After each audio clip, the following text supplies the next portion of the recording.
आकृति नहीं हो, जो निराकार हो, जिसका कोई आकार नहीं। तो ये निराकार की पूजा कैसे प्रारंभ हुई? तो भगवान के परम भक्त श्री नंदीश्वर महाराज कहने लगे, एक समय की बात है, भगवान ब्रह्मा जी में और विष्णु जी में विवाद हो गया। अच्छा, ये कथा भी जो है बड़ी विचित्र है। क्या भगवान विष्णु विवाद कर सकते हैं? लेकिन महाराज फिर भी यहाँ कथा में वर्णन है कि शिव जी में, विष्णु जी में और ब्रह्मा जी में ये विवाद हो गया कि कौन बड़ा है। भगवान की नाभि से ब्रह्मा जी प्रकट हुए, ब्रह्मा जी कमल पर प्रकट हुए, ब्रह्मा जी को आज्ञा हुई तप करो, ब्रह्मा जी ने तप किया, भगवान नारायण के दर्शन हो। भगवान नारायण ने कहा पुत्र, जैसे ब्रह्मा जी को पुत्र कहा तो ब्रह्मा जी बोले पुत्र हम नहीं है, पुत्र तो तुम हो। भगवान नारायण के तो हमसे प्रकट हुए हो। ब्रह्मा जी बोले जब हम प्रकट हुए तब कोई था ही नहीं, क्योंकि कमल पर प्रकट हुए तब कोई दर्शन किसी का हो ही नहीं रहा था, अकेले दिख रहे थे। और बाद में विष्णु जी दिखे तो कहने लगे हम पहले के तुम बाद के हो। तो विष्णु जी कहने लगे ब्रह्मा जी तो हमारे पुत्र हो। ब्रह्मा जी कहने लगे नहीं तुम हमारे पुत्र हो, हम तुमसे बड़े हैं, तो हमारा सम्मान किया करें। दोनों में संघर्ष हो गया हमारा और वाद विवाद होने लगा। ये कथा जो है बड़ी विलक्षण कथा है, ये हमारे जीवन की ही कथा है। ब्रह्मा जी में और विष्णु जी में विवाद होने का मतलब है ब्रह्मा जी का कार्य क्या है? सृष्टि निर्माण, और विष्णु जी का पालन। ये विवाद कभी कभी घर में भी हो जाता है। देवी जी कहते हैं कि हमारी चलनी चाहिए, हम जन्मदात्री हैं। पिताजी कहते हैं हमारी चलनी चाहिए, हम पालन करने वाले, हम कमा के नहीं लाएंगे तो कैसे। तो कभी कभी ये विवाद हर घर में चलता है महाराज। जो पालन करता है वो कहता है मेरी चलना चाहिए, और जो जन्म देता है वो कहता है कि मेरी चलने चाहिए। ये दोनों आपस में कभी कभी संघर्ष करते, रजोगुण और सत्वगुण संघर्ष करने लगे। दोनों में विवाद होने लगा और इतना विवाद हुआ कि बहुत ज्यादा जब संघर्ष हुआ, विवाद बढ़ा, एक दूसरे पर महाराज प्रहार करने के लिए तैयार हो गए। कहते हैं उसी समय दोनों के मध्य में एक ज्योतिर्लिंग अग्नि स्तंभ प्रकट हो गया। बोलिए शंकर भगवान की जय। दोनों के मध्य में एक अग्नि स्तंभ प्रकट हो गया और इतना ऊंचा गया वो अग्नि स्तंभ की ब्रह्मा जी ऊपर देखते हैं तो अंत नहीं दिख रहा है। भगवान नारायण जमीन के नीचे देखते हैं तो उसका आदि नहीं दिख रहा है। दोनों में संघर्ष होते होते शांत हो गया हमारा। अच्छा, एक भगवान क्यों प्रकट हुए? शिव जी का रूप है, निराकार रूप है, इसलिए प्रकट हुए। देखो, जब दो में किसी में लड़ाई हो गए तो बीच बचाव के लिए कोई आए तो उन दोनों से तगड़ा होना चाहिए थोड़ा। एक को इधर कर दे, एक को इधर कर दे, और कहीं दुबला पतला हुआ तो दोनों के बीच में ही पिस जाएगा। तगड़ा हो तभी तो कर पाएगा। तो भगवान शंकर दोनों के मध्य में प्रकट हो गए तो विवाद तो बंद हो गया। अब विवाद बंद हो गया तो संवाद शुरू हो गया। ये कौन आ गया तीसरा? एक काम करते हैं कि ऊपर तुम देख करके आओ, नीचे हम देख करके आते हैं। ब्रह्मा जी से नारायण ने बोला कि तुम किधर जाना पसंद करोगे, ऊपर की नीचे? ब्रह्मा जी बुद्धि के देवता हैं, बड़े चतुर हैं। उन्होंने कहा ऊपर जाएंगे, नीचे कौन खोदा खाली करेगा। ऊपर जाएंगे हंस पर बैठ करके। और दोनों ने निर्णय कर लिया कि अगर इसका तुमने अंत पा लिया तो हम तुम्हारी पूजा करेंगे। ब्रह्मा जी ने कहा अगर तुमने इसका आदि पा लिया, प्रारंभ पा लिया, तो हम तुम्हारी पूजा करेंगे। विष्णु जी ने कहा अंत पा लिया तो हम तुम्हारी पूजा करेंगे। वही श्रेष्ठ हो जाएगा जो उसका आदि या अंत पा लेगा। ब्रह्मा जी ऊपर चले, विष्णु भगवान बराह रूप धारण करके पृथ्वी के भीतर गए। बहुत समय तक, कई वर्षों तक महाराज, दिनों की बात छोड़ दो, महीना छोड़ दो, वर्षों तक विष्णु जी नीचे जाते रहे, ब्रह्मा जी ऊपर जाते रहे। ना तो प्रारंभ मिल रहा है ना अंत मिल रहा है। अंत में ब्रह्मा जी जाते जाते थक गए। ऊपर से पुष्प गिर रहा था, केतकी का पुष्प, जिसको आज की भाषा में बोलते हैं केवड़ा। वो केतकी का पुष्प है, विशेष प्रकार का पुष्प महाराज। वो केतकी का पुष्प ऊपर से गिर रहा था। देव पुष्प था वो, यानी ब्रह्मा जी से पहले प्रकट हुआ तब तो ऊपर से गिर रहा। ब्रह्मा जी महाराज देव पुष्प को रोक दिया, पूजा कहाँ से आ रहे हैं, वो ऊपर से गिर रहे हैं। अच्छा, ये ज्योतिर्लिंग जो ऊपर गया है, ये तुम तो इसके ऊपर से ही गिर रहे हो। बोले नहीं, ऊपर से नहीं, हम तो बीच में से ही गिर रहे हैं, इसका तो आखिरी तो पता ही नहीं हमको। ब्रह्मा जी ने मन में सोचा कि जितनी गति से हम ऊपर आ रहे हैं उससे ज्यादा गति से नीचे गिर रहा होगा। जब इसको अंत नहीं मिला तो कितना ऊपर जाएंगे पता नहीं, होगा भी कि नहीं होगा। तो पुष्प से कहने लगे हम तुमको सर्व पूजनीय बना देंगे, नीचे चल करके झूठी गवाही दे देना कि हमने इसका अंत देखा है। पुष्प ने कहा नहीं, झूठ नहीं बोलेंगे। ब्रह्मा जी ने कहा हम ब्रह्मा जी हैं, हम तुमको श्रेष्ठ पुष्प बना देंगे पूरे ब्रह्मांड में। महाराज झूठी गवाही देने को तैयार हो गए। उसी समय सामने से गौ माता दिखाई दी, गाय माता। गाय माता को देख करके बोल पड़े, देवी तुम नीचे चलो और तुम भी ये गवाही दे देना कि तुमने भी इसका अंत देखा है। गौ माता जो है सर्व पूज्या है। यहाँ पर एक और बात है, यानी ब्रह्मा जी ने गाय को नहीं बनाया है। ब्रह्मा जी के पहले भी है ना, ब्रह्मा जी ने सृष्टि रचना की नहीं है, गाय बन गई। श्रीमद् देवी भागवत में वर्णन है, भगवान श्री कृष्ण के रोम से सुरभि गाय का प्राकट्य हुआ है।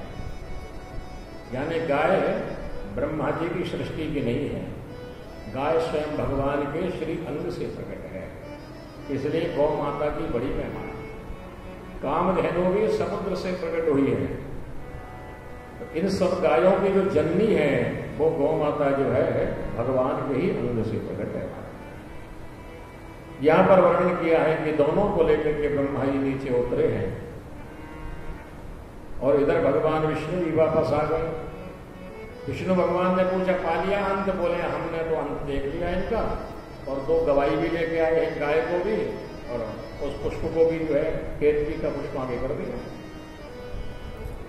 विष्णु भगवान से पूछा तुम्हें अंत मिला? बोले हम तो प्रारंभ नहीं मिला, इसका हमको तो आदि नहीं मिला। भगवान विष्णु ने ब्रह्मा जी से कहा कि तुम हमारे पूजनीय हो गए हो, अब हमको तुम्हारी पूजा करनी पड़ेगी, हम तुम्हारी पूजा करेंगे क्योंकि तुम हमसे बड़े हो गए। तो विष्णु भगवान ने पूजन की थाली लगाई ब्रह्मा जी की पूजा के लिए। ब्रह्मा जी बड़े मुस्कुरा रहे हैं, देखो झूठ मूठ में हमने कह दिया और हम बड़े हो गए। जैसे ब्रह्मा जी की पूजा की तैयारी हो उसी समय महाराज अग्नि स्तंभ में हलन चलन होने लगी, महाराज कंपन होने लगा और देवता भी इस दृश्य को देख रहे हैं, महाराज ये क्या होने वाला है, उसमें कंपन होने लगा। उसी समय भगवान ब्रह्मा विष्णु ने देखा उसी स्तंभ के बीच से भगवान शंकर का प्राकट्य हो गया। बोल शंकर भगवान की जय। भगवान शंकर ने उसी समय त्रिशूल से लेकर के भैरव प्रकट हुए, भैरव को आज्ञा दे दी। भैरव ने ब्रह्मा जी का एक सर काट दिया। ब्रह्मा जी के 5 मुख थे पहले, लेकिन एक मुख ब्रह्मा जी का काट दिया। विष्णु भगवान प्रार्थना करने लगे महादेव से, हे जगन्नाथ, हे विश्वनाथ, क्षमा करो, क्षमा कर दो ब्रह्मा जी को। जिस मुख से इन्होंने सत्य भाषण किया था वो मुख तो कट गया है, अब इनका वध मत करो। भगवान शंकर कहने लगे ब्रह्मा जी तुमने असत्य भाषण किया, तुमने झूठ बोला। और झूठ किस लिए बोला? कि तुम्हारी पूजा हो जाए, तुम्हारे मंदिर बन जाए, जगत में तुम पूजित हो जाओ। भगवान शंकर ने श्राप दिया कि हम तुम्हें श्राप देते हैं कि तुम्हारे मंदिर इस पृथ्वी पर नहीं बनेंगे, तुम्हारी पूजा नहीं होगी, तुम्हारे अवतार नहीं होंगे, तुम जगत में पूजित नहीं होगे। और भगवान नारायण को देख करके कहा नारायण तुमने सत्य का भाषण किया है, इसलिए आज से तुम सत्य नारायण के रूप में जाने जाओगे। बोलिए सत्य नारायण भगवान की। तुम्हारा नाम ही सत्य पड़ जाएगा, तुम सत्य के पर्याय हो जाओगे। जब जब पृथ्वी पर भार बढ़ेगा तब तो अवतार धारण करके जगत का कल्याण करने के लिए जाओगे। तुम्हारे मंदिर बनेंगे, तुम्हारे अवतारों की पूजा होगी, तुम्हारी पूजा होगी। लेकिन ब्रह्मा जी ने जो पूजने के लिए किया था, इसलिए किसी कवि ने कहा है कि प्रभुताई को सब मरे, प्रभुताही को सब मरे, पर प्रभु को मरे न कोई। जो रहीम मंदिर नहीं है बात, केवल एक पुष्कर जी में मंदिर है ब्रह्मा जी का, बाकी ब्रह्मा जी के मंदिर नहीं है। विष्णु भगवान के, नारायण के, राम जी के, कृष्ण जी के अवतारों के मंदिर है। लेकिन तुमने ये असत्य भाषण क्यों किया? तुम्हारा सारा अंग पवित्र रहेगा, तुम्हारा सारा शरीर पवित्र रहेगा, लेकिन तुम्हारा मुख अपवित्र हो जाएगा क्योंकि तुमने असत्य भाषण किया है। हमारे शास्त्रों में ऐसा वहां पर कोई गंदगी आ जाए तो धोना पड़ता है, लेकिन गाय का गोबर मल है ना, वो तो गंदगी है ना, लेकिन गाय के गोबर से महाराज लीप दिया जाए तो वो स्थान पवित्र हो जाता है। यानी गाय का गोबर भी पवित्र है, यानी गाय का मल भी पवित्र है और गौमूत्र भी पवित्र है। लेकिन शास्त्रों में लिखा है कि अगर किसी भोजन बनाने वाले बर्तन में अगर कुछ अन्न लगा रहना, गांव में लोग बहुत करते हैं, गाय के सामने रख देते हैं। कभी भी भोजन बनाने वाले बर्तन में गाय को खाना नहीं देना चाहिए। क्यों? जब भी यज्ञ होता है तो यज्ञ में एक ब्रह्म पात्र रखा जाता है, तो ब्रह्मा जी की पूजा उस पर होती है। बिना ब्रह्म पात्र रखे यज्ञ पूर्ण नहीं माना जाता। तो महाराज एक ब्रह्म पात्र रखा जाता है, जहां पर यज्ञ आदि होते वहां देखना है इस स्थान पर ब्रह्म पात्र। दूसरी बात, गाय से कहा, गौ माता तुमने मुख से अपवित्र, लेकिन हम तुम्हें आशीर्वाद देते हैं, बिना तुम्हारे दूध के, बिना तुम्हारे दही के, बिना तुम्हारे घृत के यज्ञ पूर्ण नहीं होगा। देखो कई बार हम कहते हैं कि यज्ञ में फल नहीं मिल रहा, उसका कारण क्या है? यज्ञ में वर्णन है हमारे पुराणों में कि गाय का घृत, गाय का दूध और गाय का घी होना चाहिए। अब डेयरी में भगवान जाने काय काय का आ रहा है ना? ये बिल्कुल सत्य बात है ना। भैंस का आ रहा है कि बकरी का भी मिल रहा है, उसमें घी ऊँट का भी सब मिक्सचर हो गया है। लेकिन यज्ञ में केवल गाय के दूध को ही सम्मिलित किया गया है, गाय के दही को और गाय के घी को। इसलिए गौ माता को उन्होंने कहा कि तुम्हारे बिना यज्ञ नहीं होगा।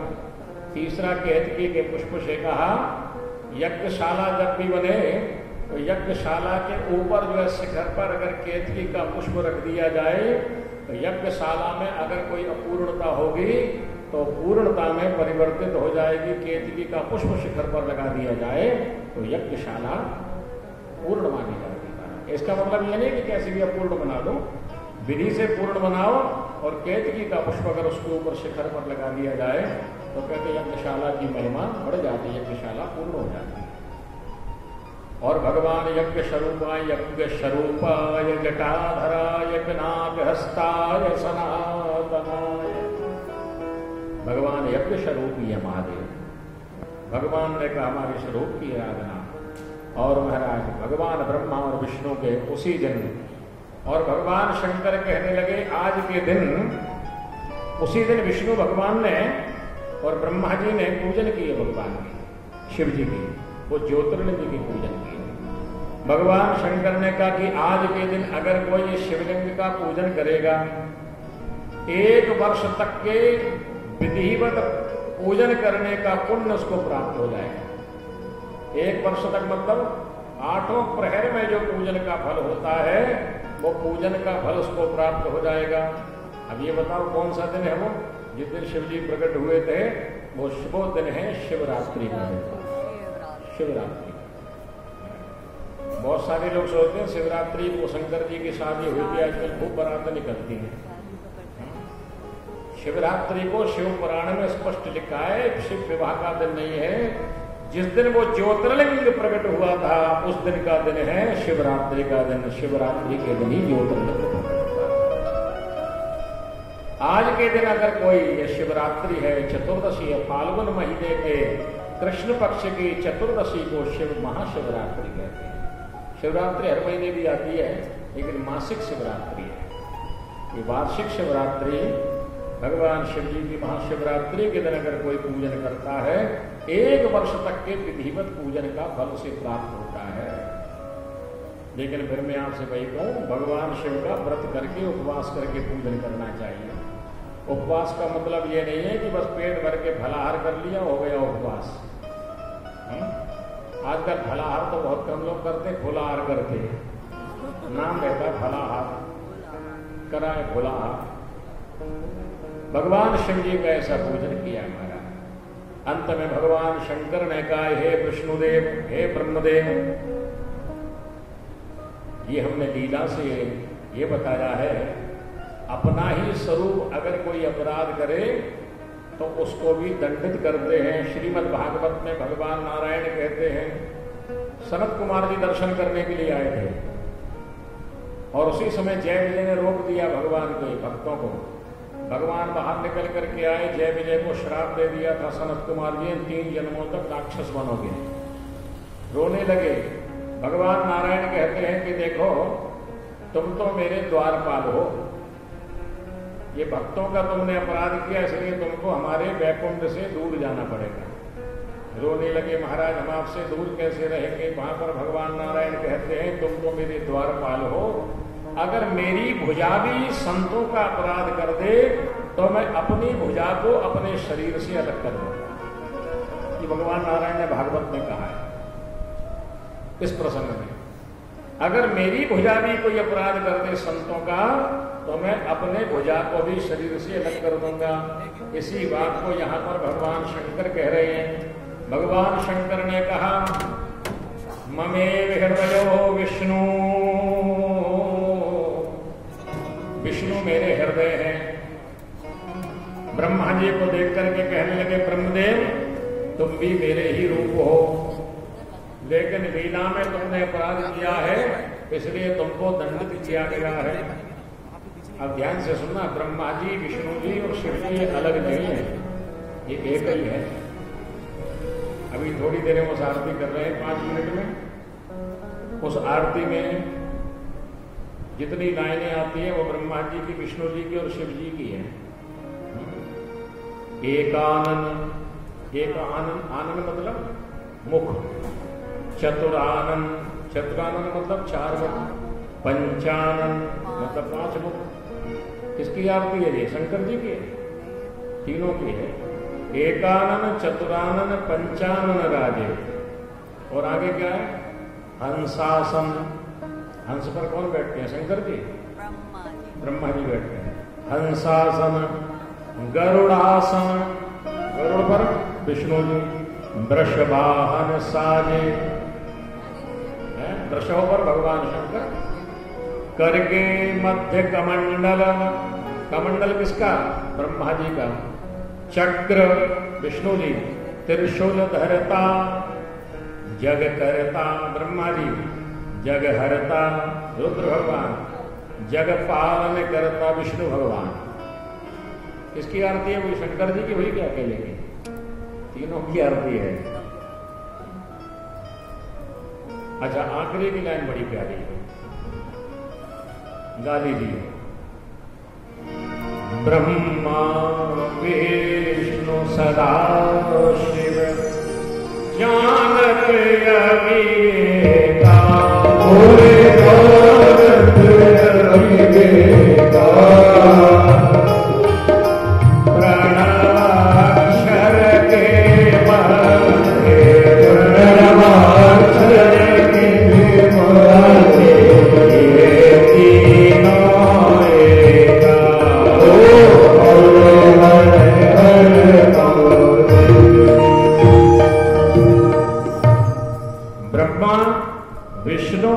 सदाशिव जानत, आगे क्या? भूल गया मैं, जोर से बोलो। अविवेका, अविवेका का मतलब समझते हैं? जिसमें विवेक नहीं हो,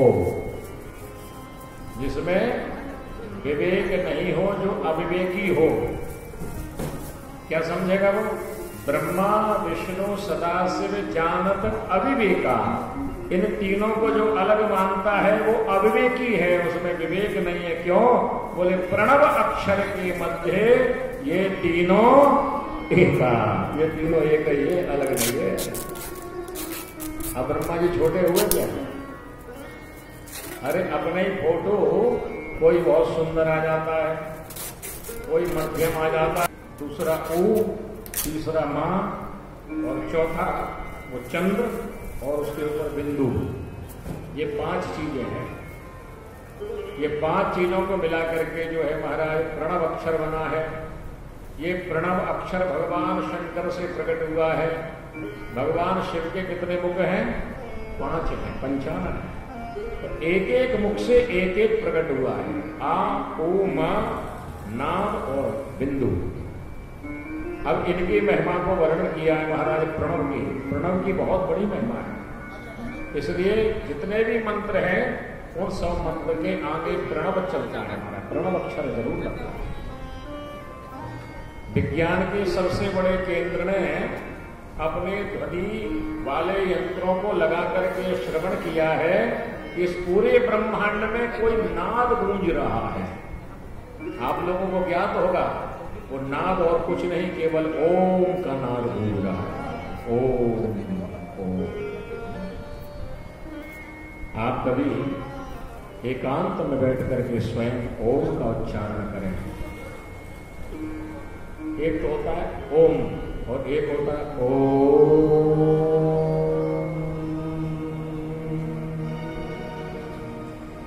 वो उसके ऊपर नाद और ब्रह्म भी थोड़ी देर मुख बंद होने के बाद गूंजना चाहिए, तब उसका असली आनंद आता है।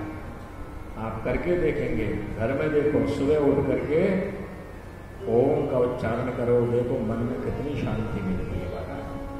मन एकाग्र होने लग जाता है, ऐसी शांति मिलती है। प्रणव अक्षर है, ये केवल ब्रह्मा विष्णु और रुद्र का नहीं, 5 का शक्ति है। ब्रह्मा जी की, विष्णु जी की, रुद्र भगवान की, शंकर की और शिव की। ये 3 शक्तियां हैं। रुद्र अलग है, शंकर अलग है, शिव अलग है। मूल रूप में तीनों एक ही हैं, 5 एक ही हैं, लेकिन लिंगा में 5 शक्तियां विद्यमान हैं। इसलिए भगवान शंकर ने ये पंचमुख धारण करके एक एक प्रकट किया और इसी से फिर पंचाक्षर मंत्र बना है। और पंचाक्षर मंत्र है नमः शिवाय। कल इस पंचाक्षर मंत्र की महिमा भी आपको कल बताएंगे।